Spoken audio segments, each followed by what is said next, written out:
ദേശീയ വിദ്യാഭ്യാസ നയം നടത്തിപ്പിനുള്ള PM ശ്രീ പദ്ധതി രണ്ട് തലത്തിലാണ് വിവാദമായിരിക്കുന്നത്. ഒന്ന്, പ്രാഥമിക വിദ്യാഭ്യാസത്തിൽ ഉൾപ്പെടെ സംഘപരിവാർ അജണ്ട നടപ്പാക്കുന്നു എന്ന ആരോപണം. രണ്ട്, അതിനെ എതിർക്കാൻ മുന്നിലുണ്ടായിരുന്ന ഇടത് സർക്കാർ പാർട്ടിയിലോ മുന്നണിയിലോ അംഗീകാരം വാങ്ങാതെ ധാരണാപത്രത്തിൽ ഒപ്പിട്ടു. മുഖ്യമന്ത്രി പ്രധാനമന്ത്രിയെ കണ്ട് ഒരാഴ്ചയ്ക്കുള്ളിൽ പറഞ്ഞതെല്ലാം വിഴുങ്ങി ഒപ്പിടാൻ പൊതുവിദ്യാഭ്യാസ വകുപ്പ് തീരുമാനിച്ചത് മുഖ്യമന്ത്രിയുടെയും മക്കളുടെയും പേരിലുള്ള അഴിമതി ആരോപണങ്ങളിൽ നിന്ന് രക്ഷപ്പെടാനാണെന്ന ആരോപണവും ഉയർന്നിട്ടുണ്ട്. ഇതോടെ CPM ജനറൽ സെക്രട്ടറിയും സംസ്ഥാന സെക്രട്ടറിയും DYFIയും SFIയും ഒക്കെ ന്യായീകരണ മൂഡിലായി. 1466 കോടി രൂപ കിട്ടുമെന്നും സംഘപരിവാർ അജണ്ടയൊന്നും നടപ്പാക്കണമെന്ന് നിർബന്ധമില്ലെന്നുമാണ് ഇപ്പോഴത്തെ ന്യായം. കേന്ദ്ര സ്കൂൾ വിദ്യാഭ്യാസ സെക്രട്ടറി സഞ്ജയ് കുമാറും പറഞ്ഞിരിക്കുന്നത് കേന്ദ്ര സിലബസ് നിർബന്ധമല്ല എന്നാണ്.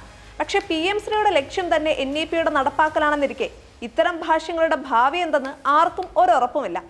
ഇക്കാര്യത്തിൽ 1.5 വർഷം മുൻപേ ധാരണയായിരുന്നെന്ന് സഞ്ജയ് കുമാറിന്റെ വെളിപ്പെടുത്തൽ ശരിയാണെങ്കിൽ CPM BJP രഹസ്യ ബാന്ധവം കെട്ടുകഥയല്ലാതാകും. PM Shri CM Shri ആവുകയാണോ? ഇനി പദ്ധതിയെക്കുറിച്ച് പറയാം. 2020 കേന്ദ്രം പ്രഖ്യാപിച്ച NEPയുടെ ഭാഗമായി 2022 സെപ്റ്റംബർ 7 അവതരിപ്പിച്ച പദ്ധതിയാണ് പ്രധാനമന്ത്രി സ്കൂൾ ഫോർ റൈസിംഗ് ഇന്ത്യ അഥവാ PM ശ്രീ. പ്രീ പ്രൈമറി മുതൽ +2 വരെയുള്ള രാജ്യത്തെ 14,500 സർക്കാർ സ്കൂളുകളുടെ അടിസ്ഥാന സൗകര്യ വികസനമാണ് ലക്ഷ്യം.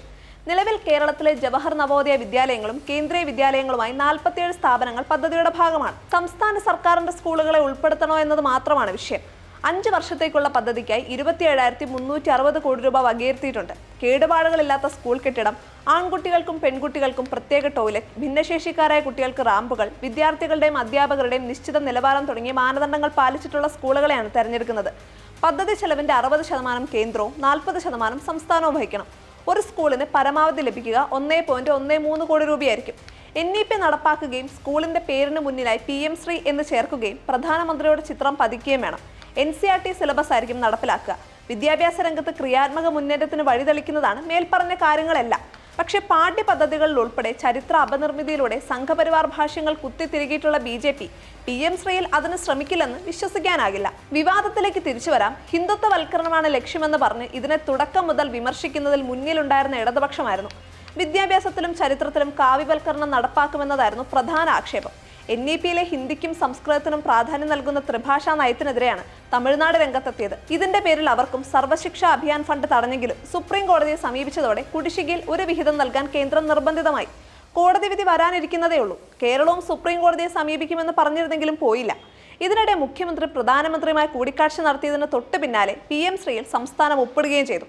ഇതോടെ പശ്ചിമ ബംഗാളും തമിഴ്നാടും ഒഴികെ കോൺഗ്രസ് ഭരിക്കുന്ന ഉൾപ്പെടെ എല്ലാ സംസ്ഥാനങ്ങളും പദ്ധതിയിൽ ചേർന്നു. സ്വന്തം നിലപാടുകളെയും ഇടത് താല്പര്യങ്ങളെയും വിഴുങ്ങിക്കൊണ്ട് NEP കരിക്കുലം നടപ്പാക്കുന്നത് നിർബന്ധമല്ലെന്ന പുതിയ വെളിപാടുമായി CPM എത്തിയിരിക്കുകയാണ്. അപ്പോൾ സ്വാഭാവികമായും ചോദ്യങ്ങളുണ്ടാകും. ഇത്ര നാൾ കാവ്യവൽക്കരണത്തെക്കുറിച്ച് പറഞ്ഞ കാര്യങ്ങൾ പഠിക്കാതെയാണോ? കരിക്കുലത്തിന്റെ കാര്യത്തിൽ സംസ്ഥാനം തീരുമാനമെടുക്കാമെങ്കിൽ മുന്നണിയിലുള്ളവർ അറിയാതെ ഒളിച്ചൊപ്പിടാൻ പോയതെന്തിന്? സംഘപരിവാർ അജണ്ടയ്ക്ക് വഴങ്ങാതെ മുന്നോട്ട് പോകാനാകാത്ത വിധം ഇടത് പ്രത്യയശാസ്ത്രം ദുർബലമായോ? കടുത്ത സാമ്പത്തിക തകർച്ചയിലാണോ സംസ്ഥാനം? മുഖ്യമന്ത്രി പ്രധാനമന്ത്രി കൂടിക്കാഴ്ച ഈ വിഷയത്തിലല്ലെങ്കിൽ മറ്റെന്തിനായിരുന്നു?